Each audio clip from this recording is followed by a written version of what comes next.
जिंदगी मैं तेरा मुसाफिर हूँ, मुझको ले चल जिधर भी जाना है, किसी शायर ने खूब फरमाया है। हमारी जिंदगियों में बहुत सारी चीजें तयशुदा होती हैं, निश्चित होती हैं, और कई बार खुद हम भी सोचना नहीं चाहते कि हम किधर जा रहे हैं, और बहुत चिंता की लकीरें हम अपने माथे पर नहीं पड़ने देना चाहते हैं। किसी परिणाम की चिंता किए बिना जिंदगी की इस खूबसूरत लय में चलने वाले, बहने वाले हमारे आज की बहुत ही मकबूल शख्सियत हमारे साथ मौजूद हैं, प्रोफेसर आर.सी. मिश्रा, जो कि उत्तराखंड मुक्त विश्वविद्यालय के नींव के पत्थरों में से बहुत ही चुनिंदा हैं। 31 साल आप कुमाऊं विश्वविद्यालय नैनीताल में मैनेजमेंट में प्रोफेसर रहे।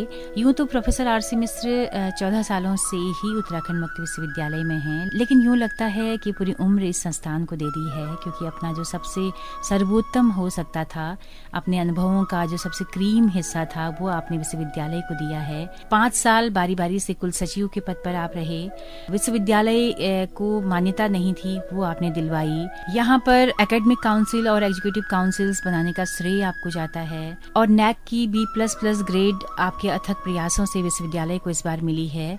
अभी तक सैकड़ों लोगों की जुबान से गाया जा चुका एक बेहतरीन कुल गीत आपने विश्वविद्यालय को दिया है। यूं कहें कि उत्तराखंड मुक्त विश्वविद्यालय और प्रोफेसर आर.सी. मिश्र पर्याय हैं एक दूसरे के। तो आज प्रोफेसर आर.सी. मिश्र सेवानिवृत्त हो रहे हैं विश्वविद्यालय से। तो आज के दिन में अपने सफरनामे को किस तरह से देखते हैं, आइए उस पर बात करेंगे।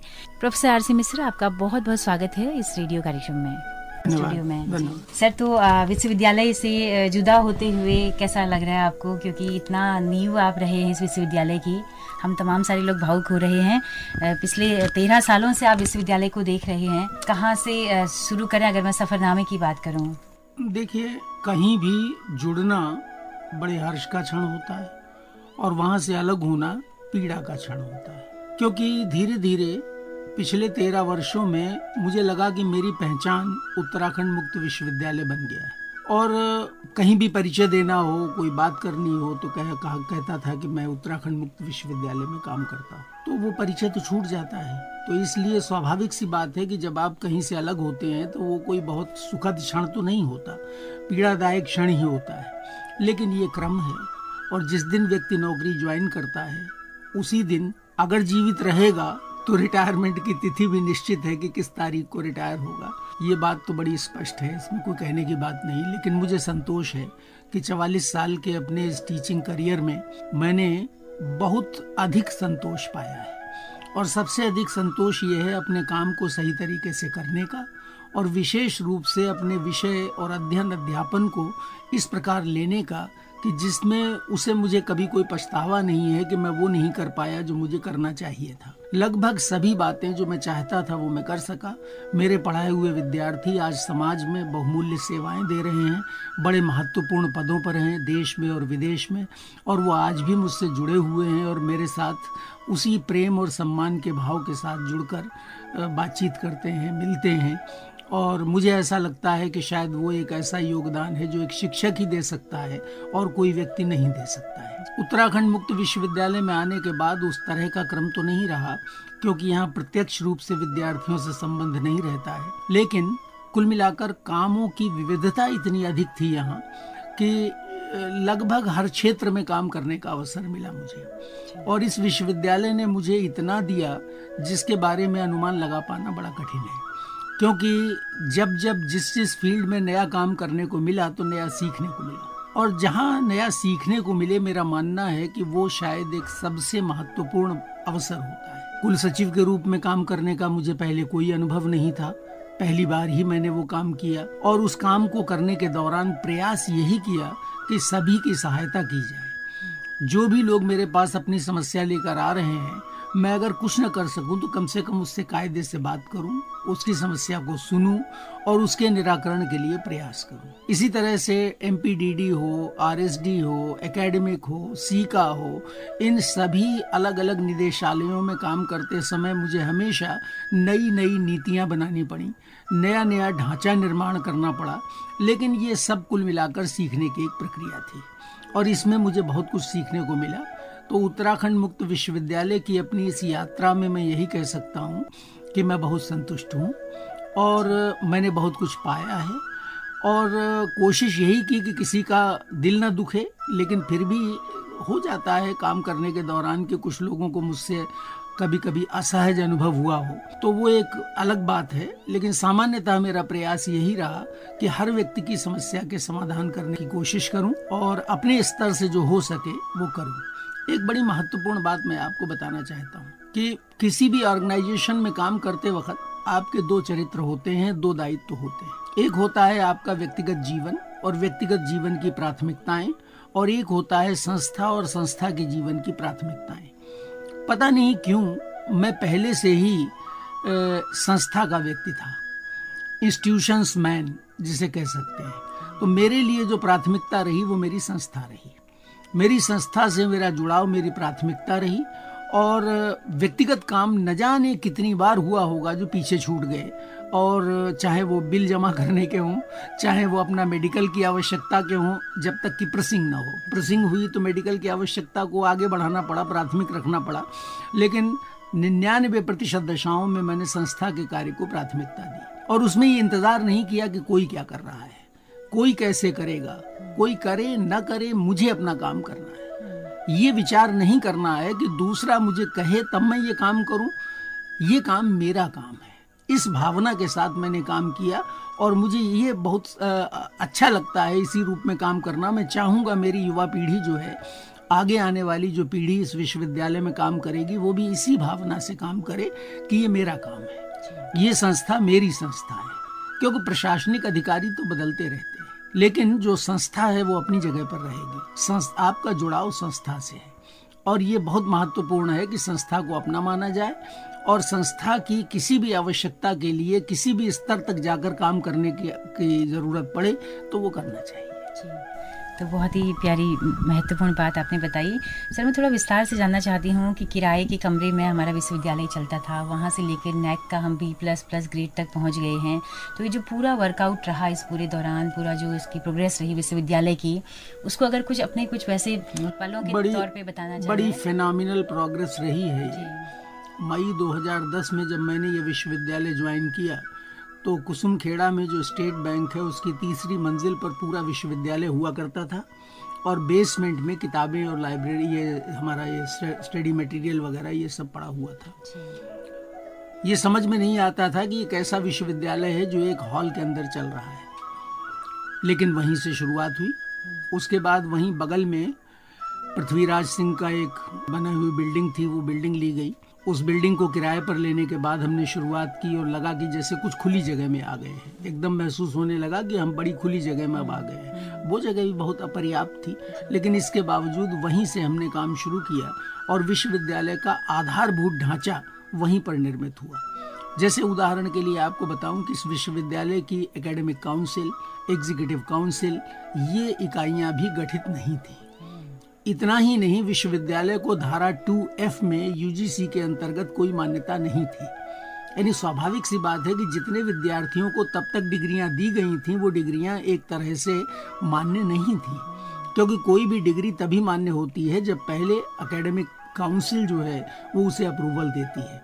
एकेडमिक काउंसिल के अप्रूवल के बाद ही डिग्रियां मान्य होती हैं, और जबकि एकेडमिक काउंसिल तो थी ही नहीं, तो वो उस समय बनाई गई। उसी समय हम लोगों ने एकेडमिक काउंसिल का गठन किया, उसी समय जो है कार्य परिषद का गठन हुआ, एग्जीक्यूटिव काउंसिल का गठन हुआ, और विश्वविद्यालय ने विधिवत रूप से प्रारंभ करना शुरू किया। एक मजेदार बात आपको बताऊं कि एक होती है ख्याति और एक होती है नकारात्मक ख्याति। हम 2010 में नकारात्मक ख्याति से संघर्ष कर रहे थे, क्योंकि जो उससे पहले हमने स्टडी सेंटर बनाए थे वो सब बंद हो गए, पाठ्यक्रम बंद हो गए, विद्यार्थियों में अविश्वास था, अध्ययन केंद्र चलाने वाले जो लोग थे उनके अंदर अविश्वास था, बहुतों का पैसा बकाया था। हम जहाँ जाते थे, रुड़की, हरिद्वार, देहरादून, हमें लोग घेर लेते थे एक तरह से, और उनके प्रश्न ही प्रश्न होते थे जिनके बहुत कम उत्तर हमारे पास होते थे, सिवाय इसके कि हम आए हैं तो किसी पक्के इरादे के साथ आए हैं और यहाँ कुछ अच्छा करने की नीयत से आए हैं। 600 विद्यार्थी थे उस समय हमारे पास 2010 में, और 2011 तक आते आते हमारे पास 6000 विद्यार्थी हो गए थे, और हमने एक नई शुरुआत कर दी थी। वहाँ से ढांचा बनना शुरू हुआ। 2011 में फिर नियुक्तियाँ हुई और बहुत व्यापक तौर पर असिस्टेंट प्रोफेसर्स और प्रोफेसर्स की नियुक्तियाँ की गई। हालांकि उस समय केवल 28 असिस्टेंट प्रोफेसर अपॉइंट हुए थे, लेकिन वो 28 की संख्या शून्य के मुकाबले तो बहुत अधिक थी, क्योंकि शुरू में हम शून्य थे। सेक्शन 2F में यूजीसी की विश्वविद्यालय को मान्यता प्राप्त हुई और मान्यता प्राप्त होने के बाद फिर क्रम चल निकला। उस दौरान professor Vinay Kumar Pathak ji vice chancellor थे, मैं रजिस्ट्रार था, और पाठक जी ने एक दिन अचानक निर्णय लिया कि हम अपने कैंपस में जाएंगे। ये बहुत कम बना हुआ हिस्सा था, केवल उतना ही जिसमें हम इस समय बैठे हुए हैं, और ये जो आगे का फाइबर का स्ट्रक्चर है, ये स्ट्रक्चर एक कोई 2 करोड़ की ग्रांट थी, वो स्पेशली लाए और उससे बनवाया गया था। तो यहाँ हम लोगों ने शिफ्ट किया और शिफ्ट करके 2012 से हम इस परिसर में आ गए। यहाँ आने के बाद धीरे धीरे फिर और नियुक्तियाँ हुई, और वही बात है कि मैं अकेला ही चला था जानिबे मंजिल, मगर लोग साथ आते गए और कारवां बनता गया। एक अच्छा खासा कारवां बन गया, और वो कारवां जो है फिर अपने आप में एक इतिहास हो गया। धीरे धीरे पहला हमारा जो प्रयास था वो था सर्वाइवल का, कि हम किसी तरह अपने अस्तित्व को बचाए रख सकें। सर्वाइवल के बाद अगला हमारा प्रश्न आया हमारे पास क्वालिटी का। क्वालिटी हमारा एक बहुत बड़ा कंसर्न होना चाहिए, ये हम लोगों ने फिर निर्णय लिया, और उस दृष्टि से फिर हम सारी नियामक संस्थाओं के नियमों को मानते चले गए, और उन नियामक संस्थाओं के नियमों में आकर हमने जितनी भी कमियां अपनी थी धीरे धीरे उन्हें दूर किया, और दूर करने के बाद आखिर में आपने देखा कि पिछले साल अक्टूबर में विश्वविद्यालय ने नैक की ग्रेडिंग प्राप्त की B++, जो कि पहली बार में और हमारी अपनी सीमाओं को देखते हुए बहुत अच्छी ग्रेडिंग थी, क्योंकि हमारी अपनी भी कुछ सीमाएं हैं जिन्हें हमें स्वीकार करना चाहिए, और एक ईमानदार अगर मूल्यांकन करें तो मुझे लगता है कि B++ मेरी अपनी कल्पना से ज़्यादा है। मैं मानता था B+ तक आ सकता है, 1+ और बढ़ के आया है, तो वो 1+ जो बढ़ के आया है वो हमें लगता है कि हमारे प्रयासों का एक बोनस है जो हमें मिला है। इसके अलावा AICTE से हमारे जितने तकनीकी पाठ्यक्रम हैं उनकी मान्यता का काम भी कराने में ईश्वर की कृपा से मुझे सहयोग करने का अवसर मिला, और AICTE में हमारे पाठ्यक्रम MBA, MCA और टूरिज्म के पाठ्यक्रम ये मान्यता प्राप्त है। तो आज इस समय अगर हम देखें तो जितनी भी रेगुलेटरी यूनिट्स हैं उन सब के अंतर्गत हमारे पाठ्यक्रम मान्यता प्राप्त हैं। जैसे B.Ed स्पेशल जो है RCI से मान्यता प्राप्त है, B.Ed जो है हमारा वो NCTE से मान्यता प्राप्त है, इसी तरह से MBA हमारा और MCA और टूरिज़्म ये जो है AICTE से मान्यता प्राप्त है, और पूरा विश्वविद्यालय तो सेक्शन 2F में पहले ही मान्यता प्राप्त कर चुका था, और वर्तमान में हमारा जो नैक की ग्रेडिंग है वो आ जाने के बाद हम नैक एक्रेडिटेड विश्वविद्यालय की श्रेणी में आ गए हैं, जबकि अभी भी कई मुक्त विश्वविद्यालय हैं जिन्होंने नैक के लिए अपनी प्रक्रिया ही नहीं कर पाई है। तो उस दृष्टि से हमें लगता है ये लंबी यात्रा थी और एक सुखद यात्रा थी, क्योंकि लगातार काम होता रहा, ये जाना ही नहीं कि कब यात्रा समाप्त होने की स्टेज पे आ गई, और चलता ही रहा, काम चलता ही रहा, ये हुआ। सर, जैसे कुमाऊं विश्वविद्यालय में आप थे तो वहाँ पर स्टूडेंट्स के बीच में इंटरेक्शंस लगातार होता था। यहाँ पर फिर एक नया फॉर्मेट आया, यहाँ पर आपने पूरे प्रशासनिक ढांचा बनाने में योगदान आपका ज़्यादा यहाँ पे रहा। और अभी के दौर में मान्यता कितनी है अब ओपन विश्वविद्यालयों की, उसका फ्यूचर आप किस तरह से देखते हैं? आज के दौर में मुक्त विश्वविद्यालयों की मान्यता बिल्कुल वही है विधिक रूप से, जो कि कन्वेंशनल या पारंपरिक विश्वविद्यालयों की उपाधि की है। व्यावहारिक दृष्टि से देखें तो व्यावहारिक दृष्टि से भी अब कोई अंतर नहीं रह गया है। किसी भी एम्प्लॉयर के पास हमारा विद्यार्थी जब जाता है इंटरव्यू देने तो उसकी काबिलियत देखी जाती है। हाँ, केवल इतना जरूर देखते हैं कि विश्वविद्यालय मान्यता प्राप्त है या नहीं। तो विश्वविद्यालय और पाठ्यक्रम ये सब अगर मान्यता प्राप्त है तो विद्यार्थी की अपनी जो क्षमता है वो देखी जाती है। यहाँ कोई अंतर इस प्रकार का नहीं है। मैं अध्ययन अध्यापन से कभी दूर नहीं रह पाया, लगातार जुड़ा रहा, और बीच के समय में बहुत ज़्यादा क्लासेस मेरे हुए हैं टीचर्स के लिए। जो एकेडमिक स्टाफ कॉलेजेस हैं पूरे देश में अलग अलग विश्वविद्यालयों में, उन एकेडमिक स्टाफ कॉलेजेस में मैं रेगुलर रिसोर्स पर्सन रहा, तो टीचर्स से भी मेरा इंटरेक्शन होता रहा और बहुत रेगुलर इंटरेक्शन हुआ है। तो उन इंटरेक्शंस में मैंने महसूस किया कि दूसरे विश्वविद्यालयों में जो पारंपरिक हैं उनमें तो ओपन के बारे में बहुत जानकारी भी नहीं है, लेकिन सत्यता यही है कि जो ओडीएल की शिक्षा प्रणाली है यह भविष्य की शिक्षा प्रणाली है, क्योंकि आने वाले समय की जो आवश्यकताएं हैं उन आवश्यकताओं की पूर्ति अगर कोई प्रणाली कर सकती है तो ये ओडीएल प्रणाली ही कर सकती है। आपको मैं बता दूं कि भारत सरकार का ये मानना है कि 2035 तक हम 50% ग्रॉस एनरोलमेंट रेशियो ले जाना चाहते हैं। जो विद्यार्थियों के एनरोलमेंट का रेशियो होता है, यानी एक निश्चित आयु वर्ग के वो विद्यार्थी जो कि प्रवेश पाने के लिए अर्ह हैं, 100 अगर हैं मान लीजिए, तो उनमें से 50 को दाखिला मिल जाना चाहिए। इसे कहा जाएगा 50% ग्रॉस एनरोलमेंट रेशियो। तो ये जो 50% ग्रॉस एनरोलमेंट रेशियो हमने पहुंचाना, अभी 29-30% के करीब चल रहा है हमारा, तो उसे अगर पहुंचाना है तो उसे पहुंचाने के लिए कितने विश्वविद्यालय खोलेगी सरकार, ये बहुत बड़ा प्रश्न है।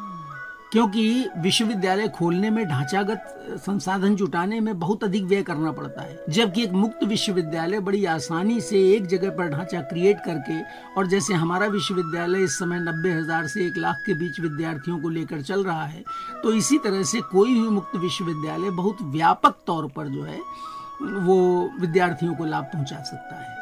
इसके लिए ढांचा उतना बड़ा बनाने की आवश्यकता नहीं जितना बड़ा ढांचा पारंपरिक विश्वविद्यालय का होता है, लेकिन हाँ, न्यूनतम ढांचा तो चाहिए होगा। न्यूनतम ढांचा नहीं होगा, न्यूनतम मैन पावर नहीं होगी। ढांचा जब मैं कहता हूँ तो ढांचे का मतलब केवल ईंट पत्थर नहीं बल्कि अध्यापक भी हैं, यानी ह्यूमन रिसोर्स भी है।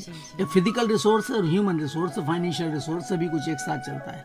तो इस तरह से ये जो प्रणाली है ये भविष्य की शिक्षा प्रणाली है। आने वाले समय में आप देखिएगा लोग इसका महत्व दिन पर दिन बढ़ता जाएगा, लोग समझते जाएंगे इसका महत्व, और अधिकांश लोग इस पद्धति की तरफ आएंगे जी। क्योंकि इसमें जो लाभ हैं वो लाभ पारंपरिक में नहीं है। यहाँ पर विद्यार्थी को पढ़ने के विभिन्न माध्यम उपलब्ध हैं। आज जो नई शिक्षा नीति आई है, आप समझिए कि उस नई शिक्षा नीति के न जाने कितने अवयव हैं जो कि मुक्त विश्वविद्यालय पहले से ही फॉलो कर रहे हैं। जैसे डिजिटल लर्निंग है, डिजिटल लर्निंग हम पहले से ही करते आ रहे हैं। अध्यापक एक जगह पे बैठ के अगर वीडियो स्टूडियो में लेक्चर रिकॉर्ड कर देता है तो उस रिकॉर्डेड लेक्चर को 100 देखते हैं कि 1000 देखते हैं कि 10,000 देखते हैं, इसका कोई हिसाब ही नहीं रह जाता है कितने विद्यार्थी उसमें इंटरेक्ट कर सकते हैं। सर, सुझाव क्या है विश्वविद्यालय को अभी आप और किस रूप में आप देखना चाहेंगे? देखिए, मैं तो यही चाहूंगा कि ये मेरा विश्वविद्यालय है, मैं यहाँ से रिटायर होकर चला भी जाऊंगा तो भी मुझे यही लगता रहेगा ये मेरी अपनी इकाई है, मेरा अपनी संस्था है।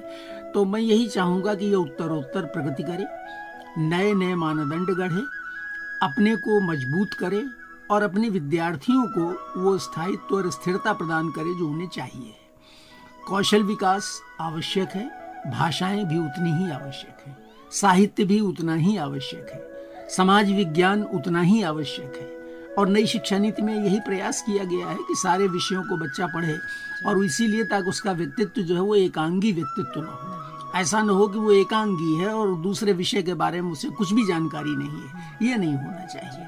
तो हमारी इच्छा यही है कि विश्वविद्यालय निरंतर प्रगति करे, लेकिन इसके लिए सबसे महत्वपूर्ण बात है कि विश्वविद्यालय के जो अध्यापक हैं और जो कार्मिक हैं उन्हें पूरे मनोयोग से, जो बात मैंने शुरू में कही थी कि ये मेरी संस्था है, ये एक कैच वर्ड अगर मानकर काम किया जाएगा तो आप मानकर चलिए मुझे चिंता नहीं करने की जरूरत होगी कि दूसरा मेरा साथी क्या कर रहा है, दूसरा कर रहा है नहीं कर रहा है, मुझे इसकी चिंता नहीं करनी है, मुझे अपना काम करते जाना है।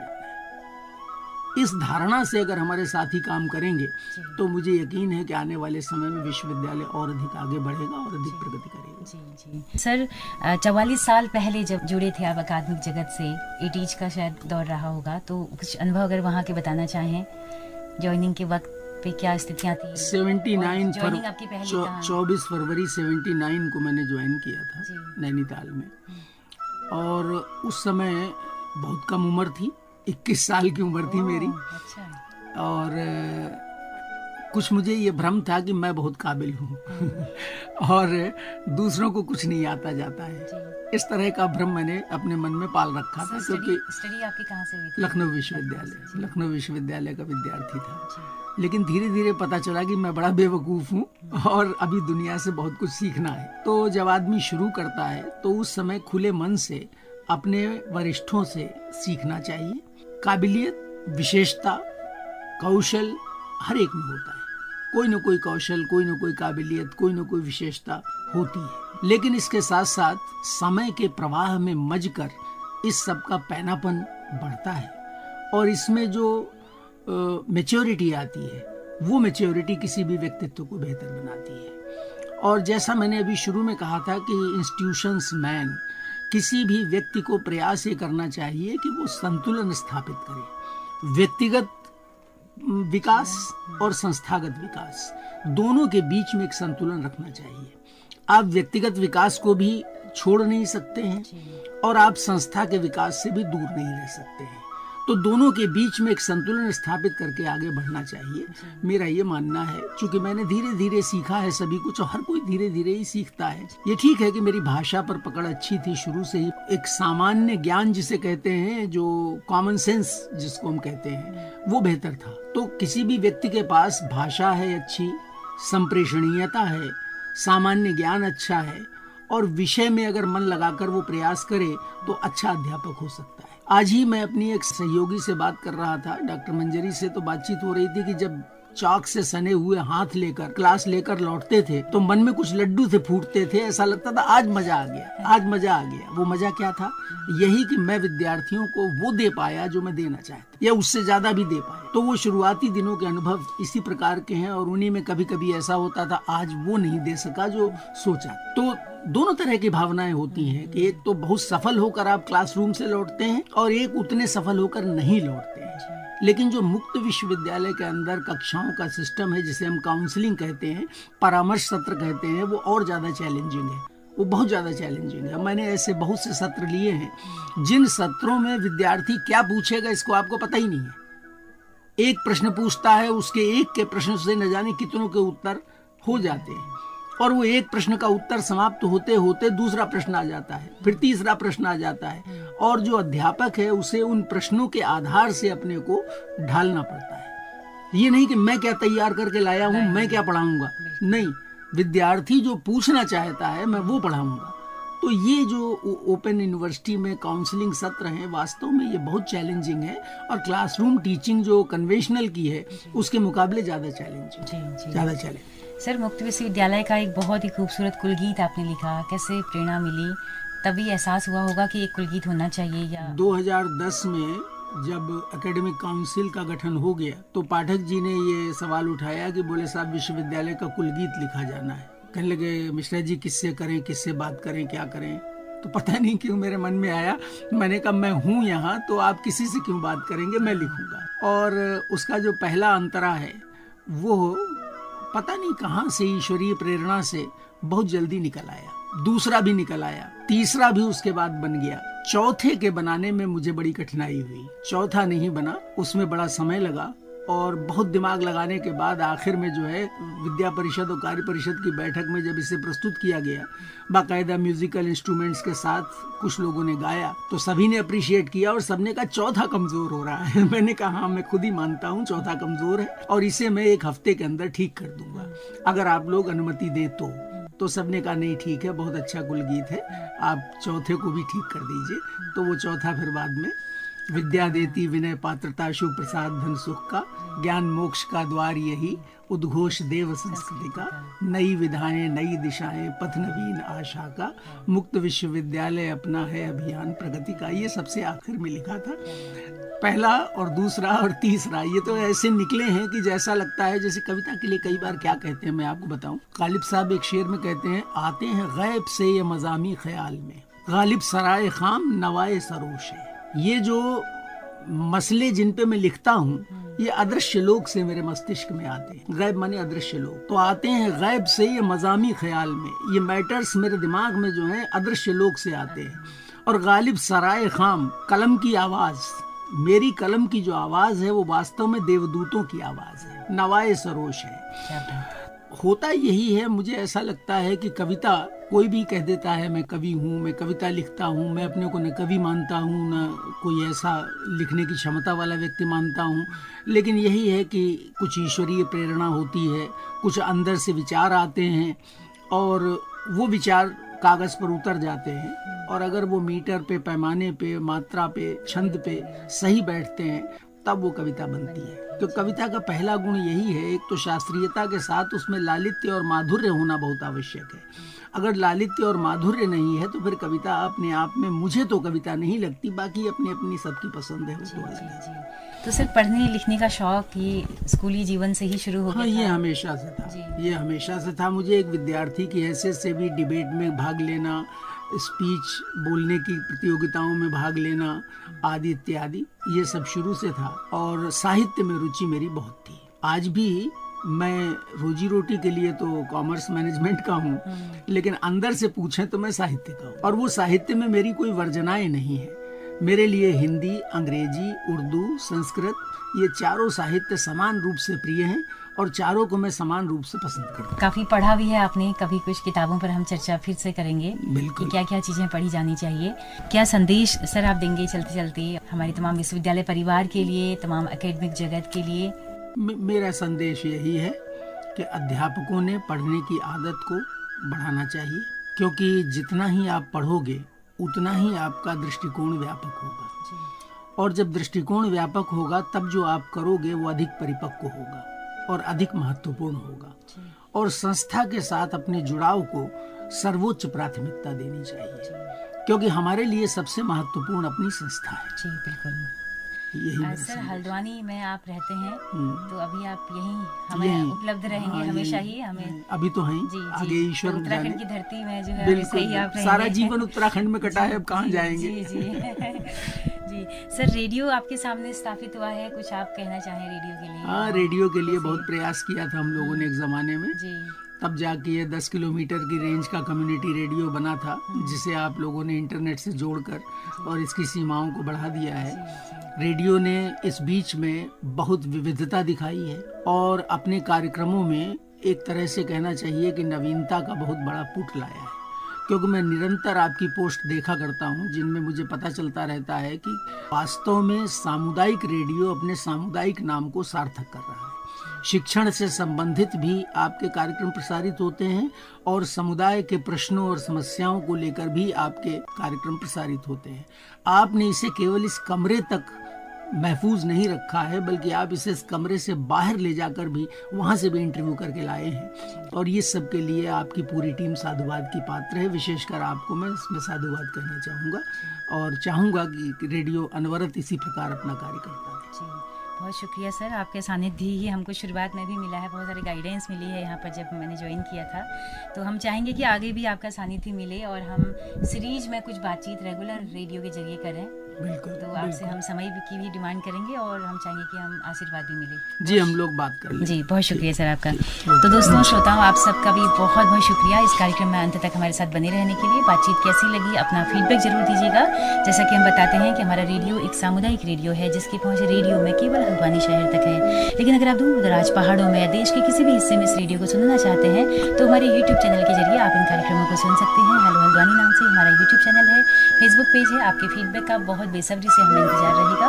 तो इसी के साथ प्रोफेसर आर.सी. बिस्ला सर के साथ में अपनी रेडियो मित्र स्मिता भास्कर को दीजिए इजाजत। नमस्कार।